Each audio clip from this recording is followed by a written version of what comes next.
Really আজকে আমি একটু প্রোগ্রাম হলে তার প্রতি আমার কোনো রাগ নাই, বরঞ্চ তাকে আমি সেলিউট দিই যে বাচ্চালা মানুষকেও পছন্দ করে ফেলছে।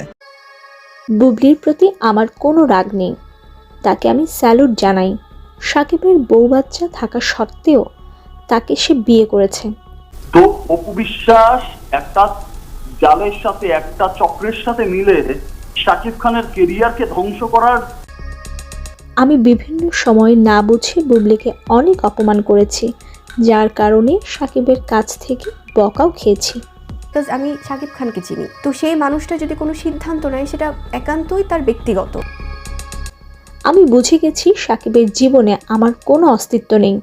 বুবলিকে নিয়ে সে ভালো থাকুক, আমি আমার ছেলেকে নিয়ে সাকিবের জীবন থেকে অনেক দূরে চলে যাব। ইদানিং আমার ছেলে তার বাপের আদর পাচ্ছে না, আমার ছেলেটা শুধু শুধু কষ্ট পাচ্ছে।